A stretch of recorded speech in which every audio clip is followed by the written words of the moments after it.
Ukuntu waxaa lagu tiriyaa noocyada ugu khatarsan ee cuntada. Inta waxaan igu soo jeedi doonaa 6 faa'iido ee laga helo ukunta. Nambarka koowaad, ukuntu waxaa laga helaa nafaqo aad u sareyso. Ukumaha waxay ka mid yihiin cuntooyinka ugu nafaqada fiican ee caalamka aan ku noolnahay. Xabadda ukunta waxay ka kooban tahay dhammaan nafaqooyinka loogu baahan yahay si loo sameeyo baby chicken.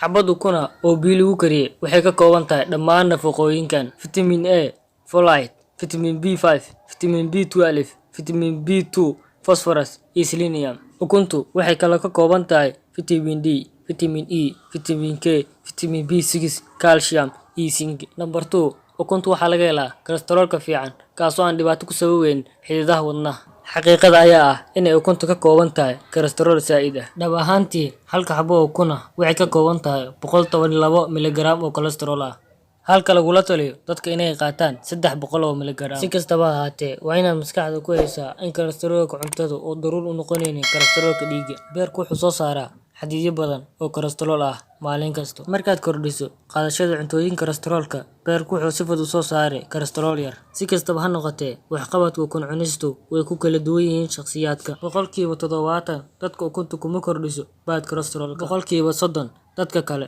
oo loogu magac daro jawaabayaasha kacsan. Ukuntu waxay si tartiib tartiib ah kor ugu qaadaa bad kolestaroolka. Number 3, ukuntu waxay kor u qaadaa good kolestaroolka. Dadka leh heerarka sare ee good kolestaroolka badiyaa waxay leeyihiin halis hoose ee cudurka wadnaha, istaroogga, iyo dhibaatooyinka kale ee caafimaadka. Cunista ukuntu waa hab fiican oo loo kordhiyo good kolestaroolka. Daraasad la sameeyey ayaa waxay sheegaysaa cunista 2 xabo oo ukun ah maalin kasta muddo 6 isbuuc ah waxay kordhisaa heerka good kolestaroolka 10%. Number 4, ukuntu waxaa kaloo laga helaa maaddo loo yaqaan choline. Choline waa maaddo nafaqo ah dadka intooda badani aysan ogeyn xataa inay jirto, laakiin waa maaddo aad u muhiim ah oo badanaa lagu qadariyo familiga Vitamin B.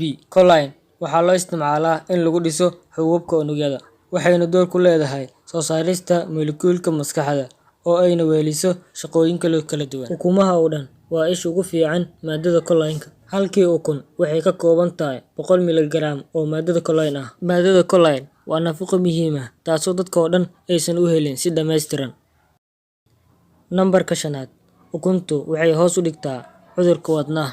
LDL waxaa laga soo gaabiyey Less Density Lipoprotein, taasoo si jarnaal ah loo yaqaano bad cholesterol. Waxaa la ogaaday in lahaanshaha heerarka sare ee bad cholesterolka ay la xiriirto halista sii kordhaysa ee cudurka wadnaha. Laakiin dadka badani ma oga in LDL-ka loo qaybiyo noocyo hoosaadyo iyadoo ku saleysan xajmiga LDL-ka. Waxaa jiro 2 nuucood oo LDL ah. Midka koowaad waa small LDL ama small bad cholesterol. Midka labaad waa large LDL ama large bad cholesterol. Daraasado badan oo la sameeyey ayaa muujinaya in dadka leh small bad cholesterolka ay khatar ugu jiraan cudurka wadnaha marka loo eego dadka leh large bad cholesterolka. Number 6, ukuntu waxaa kaloo laga helaa omega 3. Waa qoys leh dufanka muhiimka ah ee door muhiim ah ka ciyaaraan sida ay u shaqeeyaan xuubka unugyada.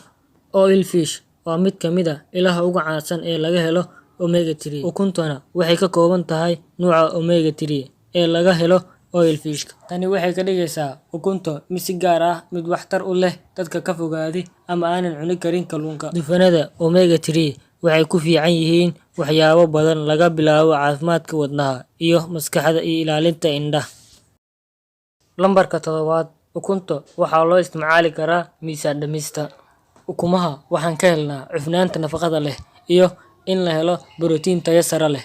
Ukuntu waa mid ka mid ah cuntooyinka ugu caafimaadka badan ee aad u cuni karto maareynta miisaanka. Daraasado la sameeyey ayaa lagu ogaaday in cunista ukuntu ay kugu kalifi karto inaad dhereg dareento muddo dheer, kordhinta heerarka hormoonka taasoo kaa caawinaysa inaad dhereg dareento markaad wax cuntid kadib, dib u dhigista qadarka cuntada ee caloosha ka tagto. Cunista ukuntu waxay kaloo yareyn kartaa yareynta kala duwanaanta gulukooska iyo heerka insulinta, kuwaasoo faa'iido u yeelan karo maareynta miisaanka. Heerka dheregta ee dadka u sarreeya ee ukunta waxay u horseedaan dareen weyn oo qanacsanaan ah, gaajo yar iyo rabitaan hoose, iyo inaad maalintii goor dambe wax cunto, taasoo la micno ah inaad u jarjaysanaynin inaad gaarto cunada fudud ee galabtii.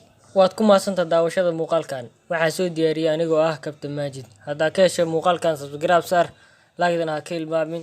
Wassalaamu calaykum waraxmatullaahi wabarakaatu.